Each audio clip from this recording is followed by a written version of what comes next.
एल्डिहाइडों के विरचन की एक और इंपॉर्टेंट विधि जिसमें हम मेथिल बेंजीन के ऑक्सीकरण के माध्यम से एल्डिहाइडों का विरचन करते हैं, ये हमें करना है। अब बात आती है मेथिल बेंजीन का ऑक्सीकरण। तो मेथिल बेंजीन का ऑक्सीकरण दो विधियों के द्वारा हो सकता है। एक तो जब हम ऑक्सीकरण के लिए क्रोमिल क्लोराइड का प्रयोग करते हैं, और दूसरा जब मेथिल बेंजीन के ऑक्सीकरण के लिए हम क्रोमिक ऑक्साइड का प्रयोग करते हैं। ठीक है, तो दोनों विधियों में ध्यानपूर्वक देखेंगे आप। मैंने कहा मेथिल बेंजीन का क्रोमिल क्लोराइड के उपयोग से ऑक्सीकरण। ठीक, तो मेथिल बेंजीन का फॉर्मूला क्या होगा? पहले तो आप बेंजीन रिंग बनाइए। जैसे ही आप बेंजीन रिंग बनाते हैं, उसके कोई से भी कार्बन पर, जिस पर भी आपकी इच्छा हो, ठीक, क्योंकि जब तक आप क्रियात्मक समूह नहीं रखेंगे तब तक वो पहला कार्बन नहीं बनेगा। तो सपोज कीजिए हमने यहां पर रख दिया CH3 यानी मेथिल समूह, तो बेंजीन और मेथिल क्या बन गया आपका?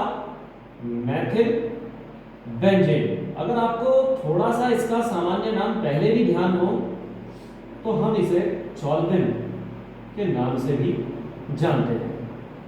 तो हमें क्या करना है? मेथिल बेंजीन अर्थात टॉल्विन का क्रोमिल क्लोराइड का के द्वारा ऑक्सीकरण करना है। अब क्रोमिल क्लोराइड का फार्मूला क्या होता है? तो क्रोमिल क्लोराइड का फार्मूला होता है CrO2Cl2। ये कौन यौगिक है? Chromyl chloride.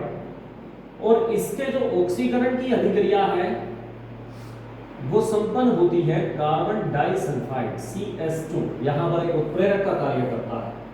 ठीक है, तो पहले ऑक्सीकरण की विधि है जहां पर हमने मेथिल बेंजीन का CS2 की उपस्थिति में क्रोमिल क्लोराइड से ऑक्सीकरण किया।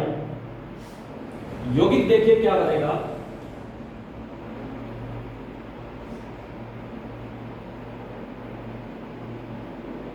बेंजीन रिंग, यहां से मैं सिर्फ CH ले लेता हूं। ठीक है, क्या लिया मैंने यहां से? CH। दो H2 शेष रह गए यहां पे, एक O, ठीक, फिर Cr, फिर एक O, दो ऑक्सीजन शेष बची थी, दो H शेष थे तो उसमें से एक H, दो Cl2, इतना लिख लिया। और जो यौगिक एडिशनल यौगिक हमने यहां पर ऐड किया CH के बाद वाला, है ना, इस सब का होल ट्वाइस। तो ये यौगिक कौन बना? क्रोमियम आकर के जुड़ गया ना इसमें, तो क्रोमियम संकुल का यहां पर निर्माण हुआ। ठीक, अब ये जो क्रोमियम संकुल यहां पर प्राप्त हुआ, देखो एक बार फिर मैं रिपीट कर देता हूं। यहां से मैंने CH लिया तो दो हाइड्रोजन बचे, ये रहा H का होल ट्वाइस।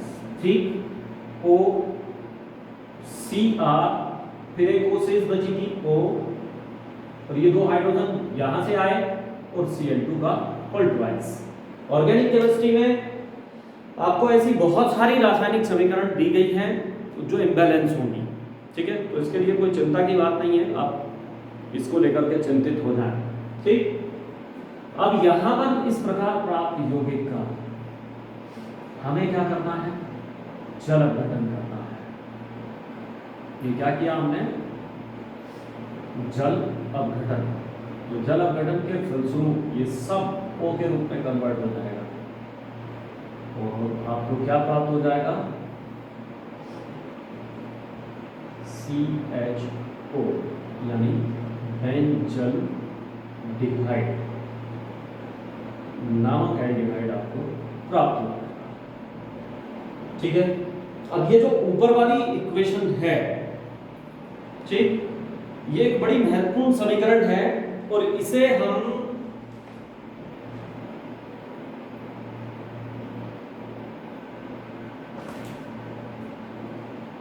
एक नेम रिएक्शन में इंक्लूड करते हैं। This is known as Etard अभिक्रिया। क्या कहा हमने? इटार्ड अभिक्रिया के नाम से जानते हैं। तो ध्यान रखना, एग्जाम में एक क्वेश्चन जरूर ऐसा आता है जो नेम रिएक्शन पर आधारित हो। तो जैसे आपने रोजनमुंड अपचयन अभिक्रिया पढ़ी, ये भी एक नेम रिएक्शन है। स्टीफन अभिक्रिया पढ़ी, ये भी एक नेम रिएक्शन है। इसी तरह से इटार्ड अभिक्रिया, ये भी एक नेम रिएक्शन है। तो इस तरह के 4 नंबर के यानी 2 नेम रिएक्शन इक्वेशंस एग्जाम में आती जरूर है। तो इसलिए जितनी भी नेम रिएक्शंस हैं, ठीक है ना, मेरा मानना तो यह है कि उन सबको अलग अलग लिख करके तब उनको याद किया जाए, तब उनको प्रैक्टिस की जाए, तो कम से कम आपके लगभग 20 समीकरण आपकी पूरे सिलेबस में निकल करके आएंगे और आपके 4 नंबर कंफर्म हो जाएंगे। ठीक, तो ये काम भी आप कर सकते हैं। तो ये जो हमने समीकरण लिखी जिसमें हमने मैथिल बेंजीन का क्रोमेल क्लोराइड से ऑक्सीकरण कराया, इसको इटार्ड अभिक्रिया के नाम से भी जाना जाता है।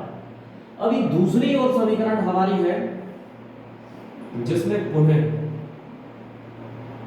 हमें क्या करना है, मैथिल बेंजीन ही लेना है। इसको हम साधारणतः टॉलमेंट के नाम से भी जानते हैं। और chromic oxide, this is CrO3, ये क्रोमिक ऑक्साइड हो गया। और इसकी अभिक्रिया और करानी होती है CH3CO का whole twice O, this is known as acetic anhydride. यानी अकेले से अभिक्रिया नहीं होती, बल्कि क्रोमिक ऑक्साइड और एसिटिक एनहाइड्राइड इन दोनों के मिश्रण का हमें प्रयोग करना होता है। तो मैं कहूंगा कि मैथिल बेंजीन का, है ना, क्रोमिक ऑक्साइड और एसिटिक एनहाइड्राइड के मिश्रण द्वारा, ठीक है, ऑक्सीकरण करने पर 273 से 283 केल्विन तापमान एक यौगिक प्राप्त होता है। दिस इज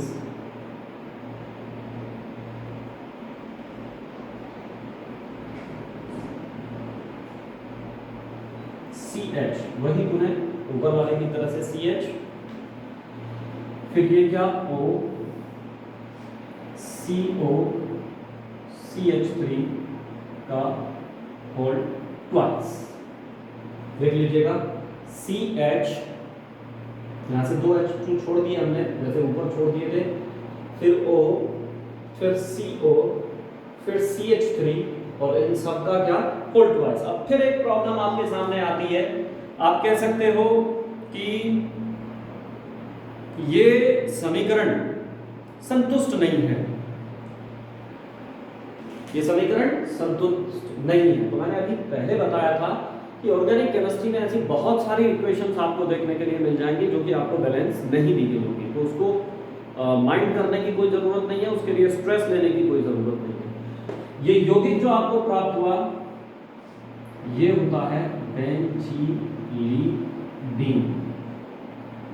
बेंजीलिडीन, और 2 एसीटेट समूह आकर के जुड़ गए डाई एसीटेट। अब ये जो बेंजीलिडीन डाई एसीटेट हमें प्राप्त हुआ, ये पुनः ऊपर वाली रासायनिक समीकरण की तरह से जल अपघटन पर किसमें परिवर्तित हो जाता है, C6H5CHO अर्थात बेंजनडिहाइड में परिवर्तित हो जाता है। तो इन दोनों रासायनिक अभिक्रियाओं में, चाहे वो आपका क्रोमेल क्लोराइड के उपयोग से इटार्ड अभिक्रिया के द्वारा हमने टॉलमिन का ऑक्सीकरण किया, या क्रोमिक ऑक्साइड के उपयोग से टॉलमिन का ऑक्सीकरण किया, तो दोनों रासायनिक अभिक्रियाएं मैथिल बेंजीन को ऑक्सीकृत करके अंततः बेंजनडिहाइड में परिवर्तित कर देती है। तो नेम रिएक्शंस मैं पुनः रिपीट करूंगा, आपको खास तौर से फोकस करनी है। इसमें 3 समीकरण आ गई एल्डिहाइडों के विरचन में, एक तो रोजनमुंड अभिक्रिया, एक स्टीफन अभिक्रिया और तीसरी आपकी इटार्ड अभिक्रिया।